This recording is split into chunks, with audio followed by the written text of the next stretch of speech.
만나서 반갑습니다. 우리 주변에 있는 친구들 그리고 선생님들 함께 인사할 때 새해 복 많이 받으세요 이렇게 좀 인사할까요? 3명 이상에게 새해 복 많이 받으세요 함께 인사하겠습니다. 네. 지난주와 다름없어 보이지만 분명한 사실은 2021년 새해가 밝았습니다. 새해 첫 예배고요. 올 한 해도 우리가 함께 예배하며 하나님과 동행하는 저 여러분 되기를 소망합니다. 새해가 기대되죠?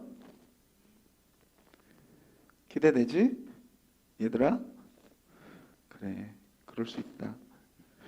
하지만 우리가 하나님을 향한 그 소망, 기대 포기하지 않고 우리가 계속해서 하나님께 나아가는 저 여러분 됩시다. 계속해서 우리 방역 지침이 2.5단계로 유지가 되어서 들어올 때 지난주랑은 좀 달랐죠? 오면서 발열 체크도 했고 장갑도 끼라고 말씀하시고 아마 우리 본당에 20명이 넘으면 그 몇 명은 지하 로뎀나무실 가서 그 영상으로 예배를 드려야 될지도 모릅니다. 그리고 지난주만 해도 우리 막 몰려서 앉고 그랬는데 거리두기 해서 지금 앉고 있고 좀 달라졌죠. 우리가 같이 모여서 함께 예배하는 것도 중요하지만 그리스도인이 모범으로 함께 지킬 것들 더 지켜나가면서 이 시기를 함께 견뎌놨으면 좋겠습니다. 그래서 교회 올 때 입구에서 발열 체크해 주시고 손소독제 해주시고 장갑도 낄 수 있으면 끼고 그리고 본당에 들어왔을 때는 예배 자리로 표시된 그 자리에 함께 앉아서 같이 예배할 수 있으면 좋겠습니다. 아셨죠? 네. 그리고 이 코로나의 시기를 우리가 잘 견뎌낼 수 있도록 함께 기도하고 또 믿음으로 싸워나가는 저 여러분 되기를 소망합니다.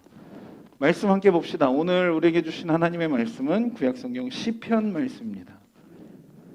시편 23편 1절에서 6절까지 말씀입니다.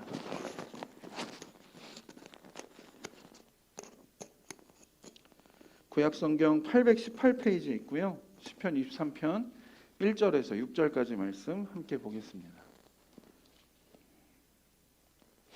이게 되게 유명한 말씀인데 그래서 혹시 외우는 사람도 있지 않을까 싶기는 한데 시키지는 않을 테니까 네, 우리 함께 또 같이 읽겠습니다. 홀수는 제가 읽고 짝수는 여러분들이 읽고 마지막 절은 함께 읽겠습니다. 이거를 전문 용어로 교독이라 그래요. 알죠? 네, 한번 해볼게요. 제가 읽겠습니다. 여호와는 나의 목자시니 내게 부족함이 없으리로다. 나를 푸른 풀밭에 누이시며 쉴 만한 물가로 인도하시는 내 영혼을 소생시키시고 자기 이름을 위하여 의의 길로 인도하시는도다. 내가 사망의 음침한 골짜기로 다닐지라도 해를 두려워하지 않을 것은 주께서 나와 함께 하심이라. 주의 지팡이와 막대기가 나를 안위하시나이다. 주께서 내 원수의 목전에서 내게 상을 차려주시고 기름을 내 머리에 부으셨으니 내 잔이 넘치나이다. 내 평생에 선하심과 인자하심이 반드시 나를 따르리니 내가 여호와의 집에 영원히 살리로다. 아멘. 여러분에게 한 가지 질문하고 오늘 예배 시작하고 싶습니다. 여러분 수학을 공부할 때 제일 중요한 게 뭘까요? 공식. 그걸 벌써 말하면 어떡해. 수학을 공부할 때 제일 중요한 건 그 문제에 맞는 공식을 아는 거예요. 문제가 아무리 복잡하고 아무리 꼬여 있다고 하더라도 정확한 공식을 정확한 값에 대입하기만 한다면 그 문제는 정말 쉽게 풀 수 있습니다. 그러니까 여러분 수학이 어려운 과목이 아닙니다. 절대로 포기하지 마세요. 하다 보면 이룰 수 있습니다. 뭐든지 제대로 된 공식을 알게 되면 우리가 그 문제, 그 상황을 아주 쉽게 풀어갈 수 있습니다. 우리가 읽고 있는 이 성경도 마찬가지입니다. 성경이 정말 이게 도대체 말이 되는 거야? 라고 하지만 우리 중에 이 창세기부터 요한계시록 끝까지 이 성경 66권 전체를 풀어줄 수 있는 열쇠가 되는 말씀 한 구절이 있어요. 그건 뭘 것 같으세요? 뭘 것 같아요? 성경 전체 이 한 절만 딱 풀리면 성경 66권이 다 풀립니다. 그건 바로 창세기 1장 1절 말씀이에요. 혹시 외울 수 있나요? 창세기 1장 1절? 이거는 외워야지. 이건 외워야지. 뭐죠? 태초에 하나님이 천지를 창조하시니라. 네 단어밖에 안 돼요. 네 단어밖에 안 돼요. 이거 외우세요. 우리나라 그렇게 뭐 암송을 강조하진 않잖아요. 몇 구절만 외우면 돼. 뭐 창세기 1장 1절, 요한복음 3장 16절. 요거 두 개는 기본적으로 교회 좀 다녔다라고 하면 이렇게 엄마 아빠 수준으로 외우는 거죠. 창세기 1장 1절, 태초에 하나님이 천지를 창조하시니라. 이 말씀이 우리에게 믿어지기 시작하고 이 말씀이 인정이 되면 그 다음 성경에 나오는 모든 내용들이 그렇게 믿어지는데 어려움이 없을 겁니다. 왜냐하면 하나님이 천지를 창조하신 건 완벽한 무에서 유를 창조하셨기 때문에 흑암과 혼돈과 어둠 가운데서 빛이 있으라 말씀하셔서 빛이 있게 됐고, 그 다음에 하늘과 해와 달과 별들, 그 다음에 바다의 동물들, 땅 위의 동물들, 그리고 사람에 이르기까지 하나님 말씀으로 창조하셨다는 그게 믿어지면 이스라엘 백성이 애굽에서 나와서 홍해가 갈라지고 거길 마른 땅으로 건넌 게 믿어져요. 예수님이 이 땅에 오셔서 오병이어 보리떡 5개 물고기 2마리로 5,000명을 먹이시고 12광주리가 남았다는 것이 못 믿어질지 않을 겁니다. 죽었던 나사로가 살아나는 거 믿어지기 시작할 거예요. 물이 변해서 포도주가 되는 거 믿어질 겁니다. 예수님이 이 땅에 다시 오시는 거 믿어질 겁니다. 성경 전체를 열어주는 그 열쇠가 되는 말씀이 바로 창세기 1장 1절이에요. 그 말씀이 우리에게 믿어지냐 말씀하시는 거예요. 오늘 우리가 시편 23편 말씀을 함께 읽었습니다. 우리가 잘 알고 있는 말씀이에요. 여호와는 나의 목자시니 내게 부족함이 없으리로다 라고 시작되는 이 시편 23편 말씀입니다.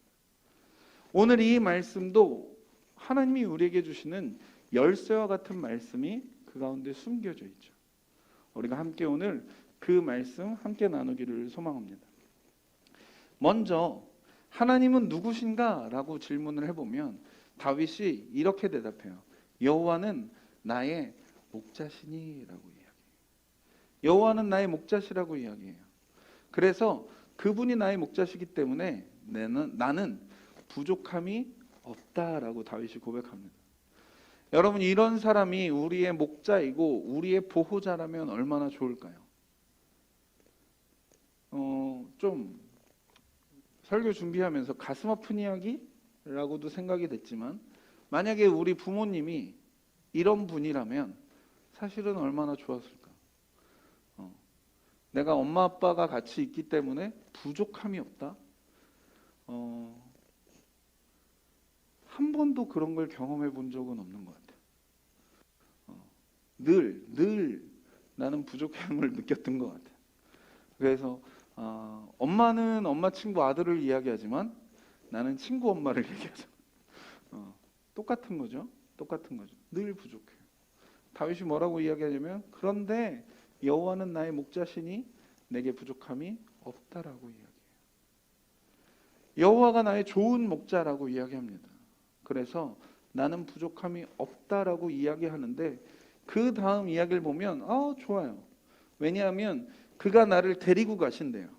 어디로 데려가요? 2절 말씀 한번 볼래요? 그 목자가 양떼를 이끌고 어디로 갑니까? 어디로 가요? 윤지야, 어디로 가니? 푸른 풀밭이요. 푸른 풀밭. 또 한 군데는 또 어디죠? 그 다음은 쉴만한 물가. 시편 23편은 하나님, 그리고 다윗, 그리고 이 시편 23편을 읽는 우리와 하나님과의 관계를 목자하고 그 목자가 기르고 있는 양떼로 비유해서 이야기해요.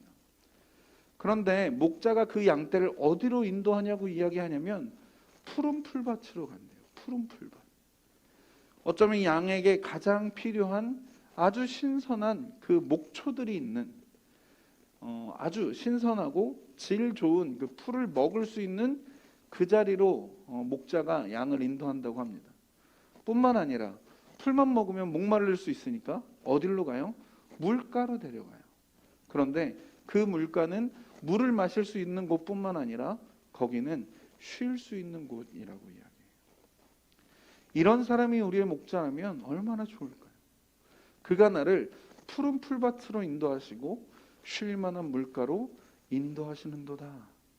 그러니까 하나님은 우리의 좋은 목자가 맞죠.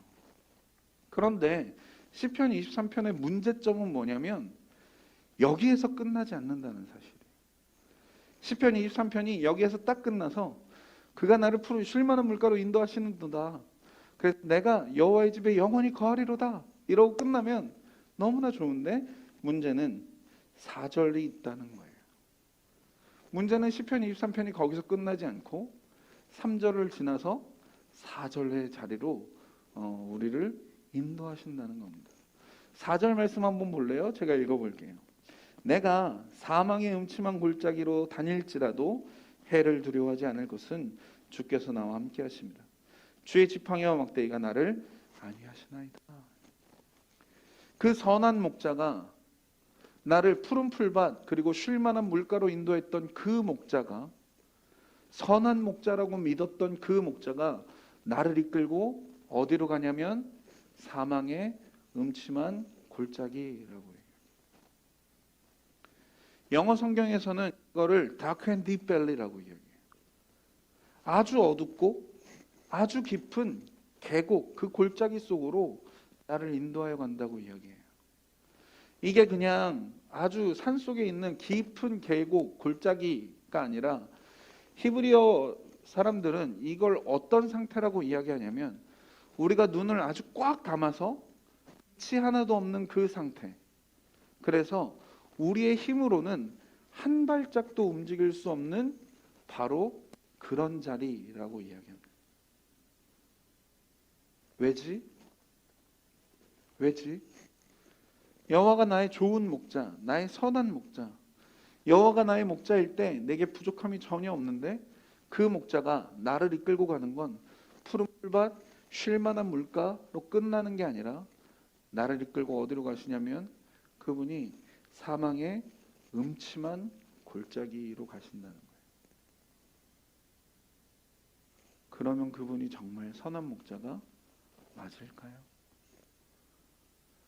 내 힘으로는 한 발짝도 움직일 수 없는 그 자리로 나를 이끌어가고 있는데 그 목자를 내가 과연 좋은 목자, 선한 목자, 이 목자가 나의 목자가 된다면 내가 부족함이 없다라고 말할 수 있는 과연 그런 분인가?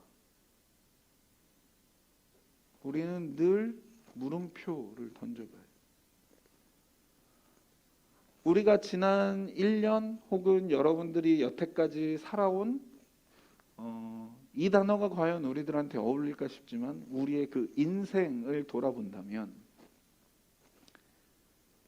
하나님이 내 삶 갖고 장난치는 것 같은 때가 있는 거예요. 하나님이 내 삶의 선한 목자가 아닌 것 같은 때가 있는 거예요. 하나님은 나의 목자이고 그분이 나의 목자라면 난 부족함이 없다라고 다윗은 이야기하지만 내 삶은 너무 부족한 게 많아. 내 삶에 마치 목자가 없이 난 길 잃은 양떼인 것 같은, 그냥 내 삶은 사망의 음침한 골짜기 바로 거기 같은 그때가 너무 많은 거예요. 그런데 다윗이 오늘 뭐라고 이야기하냐면 시편 23편 4절에 내가 사망의 음침한 골짜기로 다닐지라도, 다닐 수 있다고 이야기해요. 내 목자가 나를 그리로 사망의 그 음침한 골짜기로 인도하여 간다고 이야기해요. 그런데 그 뒤는 뭐라고 이야기하냐면 그러나 나는 두려워하지 않는다. 왜냐하면 주께서 나와 함께 하십니다. 주의 지팡이와 막대기가 나를 안위하시나이다. 여러분 언제 이 고백할 수 있겠습니까? 언제 그 사망의 음침한 골짜기 가운데 있을지라도 내 앞에 빛이라고는 하나도 없어서 내 힘으로는 한 발자국도 움직일 수 없는 그 자리에 있을 때에 주께서 나와 함께 하심이라 주의 지팡이와 막대기가 나를 안위하시나이다. 언제 어떻게 하면 그 고백할 수 있겠습니까? 오늘 시편 23편을 열어주는 키가 되는 말씀이 있어요. 그것은 몇 절일까요? 바로 1절 말씀입니다. 1절 말씀. 1절 말씀 다시 한번 볼까요? 1절에 다윗이 이렇게 고백해요. 여호와는 나의 목자시니 내게 부족함이 없음이로다. 만약에 1절 말씀이 없다면 시편 23편은 풀리지 않습니다. 사망의 음침한 골짜기 거기에서 두려워해야 돼. 그러나 1절 말씀이 우리에게 믿어지기 시작하면, 여호와가 나의 목자라는 사실이 믿어지기 시작하면 나는 푸른 풀밭에 있든 쉴만한 물가에 있든 아니면 깊고 어두운 그 사망의 음침한 골짜기에 있든지 상관없이 나는 두려워하지 않을 수 있게 돼요. 그러나 여호와가 나의 목자라는 사실이 믿어지지 않는다면 내가 아무리 푸른 풀밭에 있고 내가 아무리 쉴 만한 물가에 있는다 할지라도 언제 어디서 그 사나운 맹수들이 나를 덮쳐서 나를 잡아먹어 버릴지 모르는 그 두려움 가운데 거하게 됩니다. 그래서 오늘 이 시편 23편과 함께 나누고 싶은 이야기는 뭐냐면 바로 믿음에 대한 이야기입니다. 믿음에 대한 이야기. 아까 우리 맨 마지막 찬양했던 광야를 지나며 함께 찬양하면서 사실은 좀 궁금했어요. 여러분들이 이 찬양을 얼마나 이해하고 있을까? 정말 살아보면 진짜 그 광야 같은 시간이거든요. 혼자 있는 것 같고 고독한 것 같고 아무도 나와 함께하지 않는 것 같은 그때가 있거든요. 근데 그때 고백하는 거예요. 주님만 내 힘이 되시고 주님만 내 도움 되시는, 그게 광야라고 이야기해요. 광야는 그런 곳이에요. 우리의 삶도 마찬가지. 사망의 그 깊고 아주 음침하고 어두운 그때 우리는 그냥 두려워해야 되나? 아니요, 그렇지 않아요. 두려워하지 않을 수 있다고 이야기해요. 뭐냐면 우리를 지키시는, 우리와 함께 하시는 하나님이 계시다고 말해요. 그리고 그분이 나와 함께하여 계실 뿐만 아니라 그분이 나와 함께 하시는데 이러면 얼마나 웃기겠어요. 그분도 앞을 못 봐. 그분도 앞을 못 봐. 그래서 그분도 한 발짝도 움직이질 못해. 그냥 목자고 양이고 둘 다 어둠 속에 그냥 갇혀 있는 거야. 아, 그럼 얼마나 그건 절망되겠어. 근데 그게 아니라 그 어둠에서도 그 목자는 나를 인도하여 가실 뿐만 아니라 내 주변에 어떤 위험이 있는지 나는 알지 못하지만 목자가 지팡이와 막대기로 나를 지켜주신다고 이야기해요. 우리에게 이 믿음이 있냐라고 다윗이 오늘 우리에게 묻고 있는 겁니다. 우리의 삶에 그 여호와가 나의 목자라는 그 사실이 믿어지냐라고 이야기하는 거예요. 그런데 우리가 한 가지 중요한 것은 이 믿음은 그냥 구구단처럼 외운다고 주어지지 않는다는 사실이에요. 그냥 배운다고, 아, 여호와는 나의 목자라고 이야기했지? 아, 그렇구나. 그런다고 믿음이 생기지 않는다는 사실이에요. 믿음은 하나님이 우리에게 선물로 주시는 겁니다. 참 안타깝죠? 믿음을 그냥 공부할 수 있다면 얼마나 좋겠어요. 그러나 믿음은 하나님이 선물로 주시는 거예요. 찾아보지는 않겠지만 성경에서 믿음은 뭐라고 이야기하세요? 믿음은 들음에서 난다라고 이야기해요. 믿음은 언제 생기냐면 들을 때 생겨요. 그런데 뭘 들을 때 생길까? 들음은 곧 그리스도의 말씀이니라. 믿음은 언제 생기냐면 들을 때 생겨요. 듣는 건 뭘 들을 때 생겨요? 그리스도의 말씀을 들을 때 생겨요.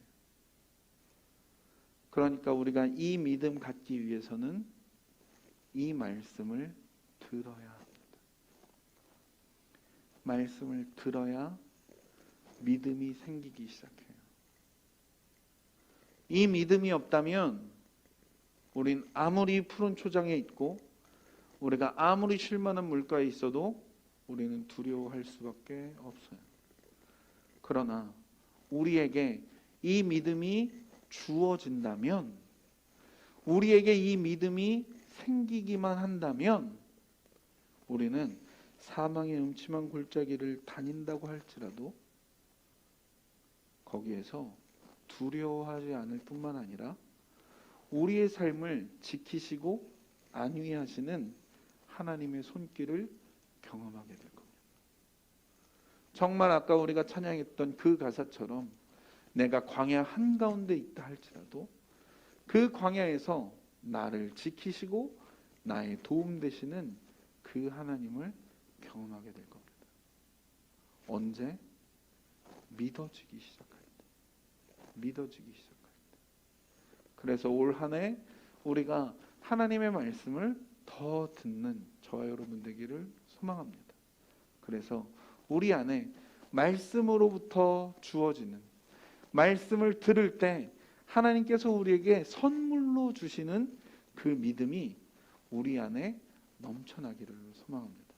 그래서 혹시 2021년 우리가 살아가는 올 한 해 이 시간들이 사망의 음침한 골짜기 같을지라도, 앞이 하나도 안 보이고 내 힘으로 할 수 있는 거 아무것도 없는 것 같아 보여도 하나님의 지팡이와 막대기가 나를 지키시고 보호하시고 안위하시는 것을 경험하는 저 여러분 되기를 소망합니다.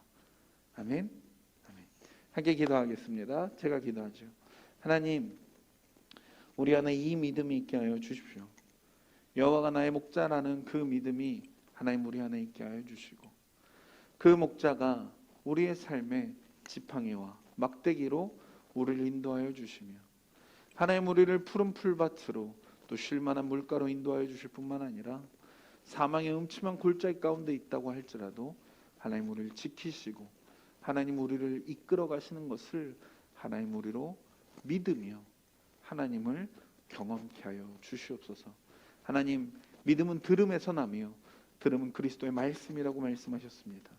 하나님, 주의 말씀을 듣는 우리들 되게 하여 주시고, 하나님 그 말씀을 들을 때에 하나님 우리에게 믿음을 허락하여 주시옵소서.